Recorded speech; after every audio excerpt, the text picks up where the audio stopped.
আমাদের মধ্যে অনেকেই কিন্তু যখন তখন ডিটক্স ওয়াটার খেয়ে থাকে, কিন্তু শরীরই বুঝিয়ে দেয় কখন আমাদের ডিটক্স ওয়াটারের প্রয়োজন। কোনো কিছুই অতিরিক্ত খাওয়া শরীরের জন্য ভালো নয়, এমনকি জলও নয়। সঠিক নিয়ম মেনে এবং সঠিক মাত্রায় না খেলে ডিটক্স ওয়াটারেও শরীরের ক্ষতি হতে পারে।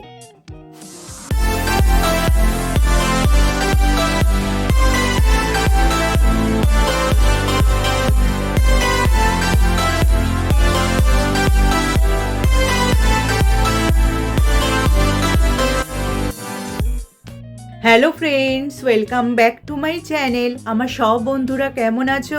নিশ্চয়ই সুস্থ আছো এবং ভালো আছো। আমাদের শরীরে ডিটক্সিফিকেশন বা দূষিত পদার্থ বের করার পদ্ধতি কিন্তু একটি প্রাকৃতিক প্রক্রিয়া বলা যায়। এই পদ্ধতিতে শরীরে বিষাক্ত পদার্থ বের হয়ে যায় এবং এই কাজগুলি করে থাকে লিভার, কিডনি এবং ধর্মগ্রন্থিগুলি। কিন্তু আমরা অনেক সময় কিন্তু অহেতুক ডিটক্স ওয়াটার খেয়ে থাকি, তাই অহেতুক ডিটক্স ওয়াটার যখন তখন না খাওয়াই ভালো। আর সবথেকে বড় কথা হলো, যখন এই অঙ্গগুলি ঠিকমতো কাজ করতে পারে না, তখনই কিন্তু শরীরে টক্সিনের মাত্রা বেড়ে যায় এবং শরীরই কিন্তু তার সংকেত দিতে শুরু করে। এবার আসা যাক, কখন তোমাদের ডিটক্সিফিকেশনের দরকার কিভাবে বুঝবে। যখন দেখবে তোমাদের অতিরিক্ত ক্লান্তি অনুভব হচ্ছে, ধরো পর্যাপ্ত পরিমাণে ঘুমিয়েছো, তারপরেও কিন্তু শরীর খুবই ক্লান্ত, কিছু করতে ভাল লাগছে না এবং কোনো কাজ করারও শক্তি পাচ্ছ না, সেক্ষেত্রে কিন্তু বুঝতে হবে লিভার তার ঠিক মতো কাজ করতে পারছে না বা দূষিত পদার্থ কিন্তু ঠিকভাবে শরীর থেকে বাইরে বার করে দিতে পারছে না।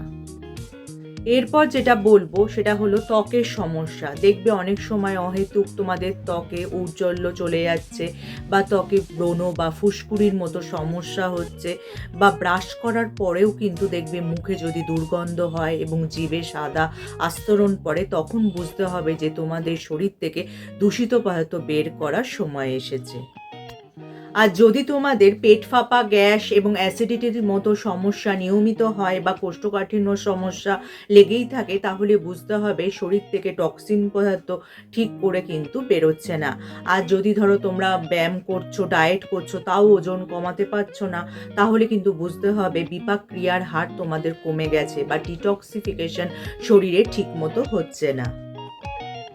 এবার আসা যাক তোমাদের শরীরে ডিটক্সিফিকেশন করার উপায়। প্রথমেই যেটা বলবো সেটা হলো সারাদিনে প্রায় তোমাদের 8 থেকে 10 গ্লাস জল খেতেই হবে। আর ঘুম থেকে উঠে পারলেই শুধুষ্ণ গরম জলে তোমরা যদি অর্ধেক পাতিলেবুর রস মিশিয়ে খাও, তাহলে কিন্তু কিডনির মাধ্যমে তোমাদের শরীরের দূষিত পদার্থ বাইরে বেরিয়ে যাবে এবং তার পাশাপাশি রক্তও পরিষ্কার হবে। এরপর যেটা বলবো, তোমাদের কিন্তু মিষ্টি বা চিনি জাতীয় খাবার, প্যাকেট জাতীয় খাবার, ভাজাভুজি খাবার বা তন্দুরে তৈরি হওয়া খাবারও কিন্তু খাওয়া বন্ধ করতে হবে। তার পরিবর্তে ডায়েটে প্রচুর পরিমাণে শাকসবজি এবং ফল রাখতে হবে। তাহলে কি হবে, লিভারের উপর চাপ কমবে এবং শরীরও তার স্বাভাবিক ক্ষমতা ফিরে পাবে। এছাড়া সবশেষে বলবো, আমাদের কিন্তু 7 থেকে 8 ঘন্টা ঘুমের প্রয়োজন। ঘুমানোর সময় মস্তিষ্ক তার টক্সিন পরিষ্কার করে আর ঘামের মাধ্যমে অতিরিক্ত দূষিত পদার্থ বাইরে বেরিয়ে যায়। তাই ঘুম থেকে উঠে ঘাম ঝরানো ব্যায়াম কিন্তু তোমাদের করতেই হবে। তাহলে যদি এই টিপসগুলি তোমরা মেনে চলো, আশা করি কিন্তু তোমরা সুস্থ থাকবে এবং ভালো থাকবে। তাহলে যদি আজকে আমার ভিডিওটা তোমাদের কাজের মনে হয় বা তোমাদের উপকারে আসে, লাইক আর শেয়ার করে দিতে একদমই ভুলো না। যারা আমার এই চ্যানেলটা প্রথম দেখছো, চ্যানেলটাকে অবশ্যই সাবস্ক্রাইব করে নিও এরকম উপযোগী ভিডিও আরও দেখার জন্য। তার পাশে যে বেল আইকনটা আছে ওটা প্রেস করে অন করে দিও, যার ফলে যখনই আমি ভিডিও আপলোড করব নোটিফিকেশান তোমাদের কাছে পৌঁছে যাবে। আজ তাহলে আসি, আবার দেখা হবে আগামী পর্বে।